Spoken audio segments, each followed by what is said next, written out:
The first week of the new season is done. We've got the Galar starters spawning in the wild. I'm actually really liking the new spawns. It's cool to see some brand new Pokemon in the wild. The Dreepies are pretty rare though. I think I've only got 2 or 3 Dreepies. Curious how y'all are doing on the Dreepy spawns. They don't seem very common at all. How are you liking the new season? How are your Dynamax Pokemon coming along? So I've got my Dubwool here. Actually, I got really lucky, and my second one was a 96 with 15 attack, pretty good. And I've been working on leveling up the max moves. So as you can see, I'm very Stardust broke. I just invested in a second move for my Xurkitree. So I had the Power Whip for Kyogre. So yeah, my Stardust, very broke, but I've been working on my max moves. So I've got the level 3 max strike, level 3 max guard, and then I'm still working on max spirit. I have not gone out yet this morning. It's still early 7 a.m. So I still have another 1k max particles that I can get today. So I should hit level 2 on the max spirit here for the Dubwool. And then my Greedent, I haven't worked on that quite as much. We just have the level 1 max quake. We still have a few days, 2 days before max battles come out. So I should be able to level up my Greedent a little bit before Tuesday. I'd love to know how you found the first week of the new season. The raid shakeup, the raid meta shakeup. I did do a couple videos on that. If you're not sure what I'm talking about, go check those out. The new Pokemon, new mechanics. We got the power spots. Let me know how you're feeling about it down in the comments below. And while you do that, let's take a look at what's going on in Pokemon Go from September 9th to September 15th. Starting on Tuesday at 10 a.m. local time, the next event will start to roll out. So the Go Out event will end and the next event, Go Big, will begin. And this event brings max battles into the game. So you want to get your Dynamax Pokemon powered up to a reasonable place. You don't have to max them out, but a reasonable place by Tuesday so that you're ready to take on max battles. Now remember, you can't bring your level 50 Rayquaza into these max battles. You can only bring Dynamax capable Pokemon. So right now that's going to be 2 Wooloo and 1 Squovit. That's all we have to go into our first Dynamax battles on Tuesday. Also remember, these are local only. So you'll need to find a local group. Maybe they will be soloable. I'm not really sure. We'll have to wait and see. I'll probably try a solo, a duo, a trio, and a quad just to see how the difficulty changes. But yeah, no more than 4 players, local only. So with this Go Big event, we will see the Dynamax debut of Bulbasaur, Charmander, Squirtle, and then we already have Squovit and Wooloo from the research task rewards, but they will also be appearing in max battles. The Go Big event will also bring with it some more passive bonuses. We'll have double XP for winning max battles, so they're trying to encourage us to get out there and do some of these new raids. And we'll also have double XP for spinning Pokestops. And then in the web store, we will see an $8 USD bundle called the Max Particle Pack Bundle. And this will give us 4,800 max particles for all our Dynamax needs. So we have this soft cap of 800 max particles per day, but with a little bit of careful planning, you can get closer to 1,100 max particles per day. Just claim that 300 from the 2-kilometer walk around the 800 mark, and you'll be able to go over that soft cap. Like I said, it is a soft cap. Anyways, I'm curious if this $8 ticket or $8 pack is going to be worth it.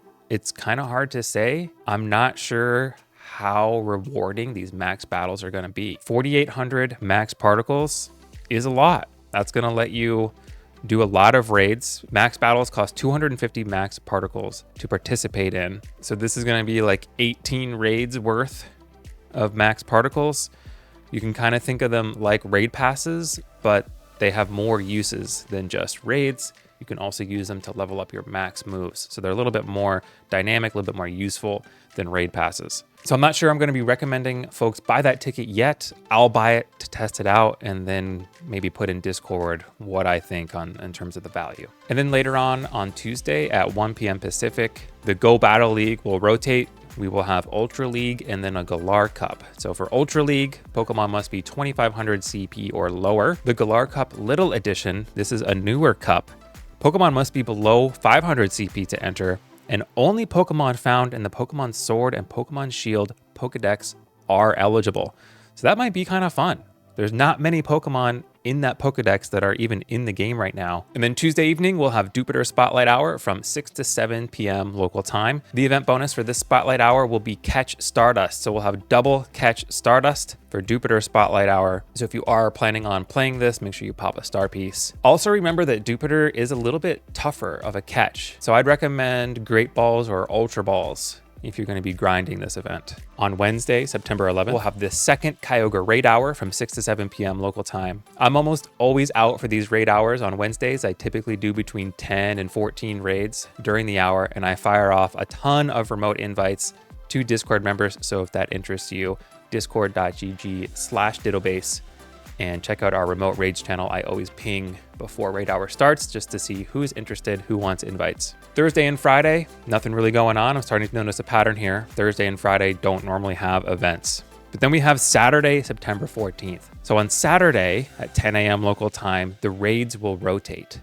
So we'll see Groudon in legendary raids and then Mega Houndoom in mega raids. Even after the PvE meta shakeup, Groudon is still reigning supreme as the 4th best overall ground type attacker. So we've got Primal Groudon as the 1st best, Shadow Groudon in the number 2 spot, Mega Garchomp, and then Normal Groudon in number 4. So in terms of just normal Pokemon, non-Shadow, non-Mega, Groudon is number 1. So I highly recommend doing these Groudon raids. Groudon is one of the best Pokemon in the game. Keep in mind, this is not Primal Groudon. This is just normal Groudon. So you will not get any Primal energy. And just like Kyogre, it'll be a little bit easier to defeat since it's not Primal reverted. The Mega raids will also rotate. So we'll have Mega Houndoom starting to appear in raids this Saturday. Mega Houndoom is a top tier dark type raid attacker coming in at the number 3 spot with Snarl and Foul Play. Normal Houndoom is also not that bad in the 25th spot overall for dark types. So a little bit more meta relevant than Mega Absol. I definitely recommend doing some Mega Houndoom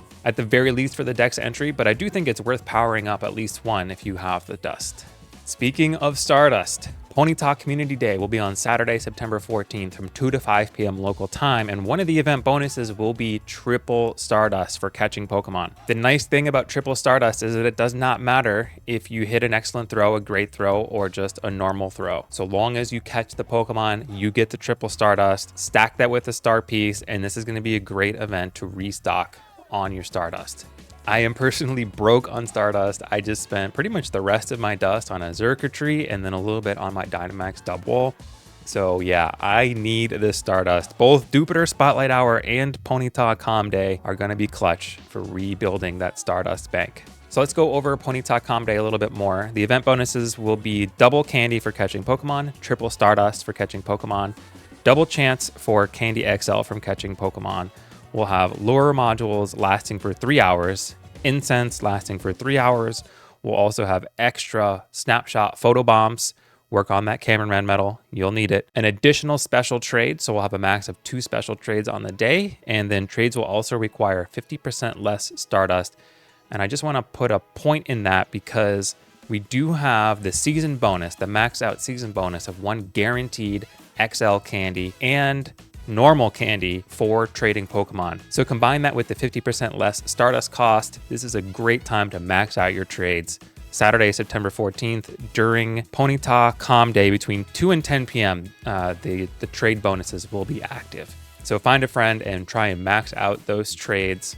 Anything you need candy for or something with a far distance so you can work on that pilot medal. Shiny odds will be boosted during Ponyta Comm Day, just like every Comm Day will be 1 in 20. Shiny odds in both Ponyta and Galarian Ponyta will be spawning during this event, so keep that in mind. Evolving your Ponyta into Rapidash during the event period will teach it Wild Charge, which will do 100 power in trainer battles, 90 power in gyms and raids.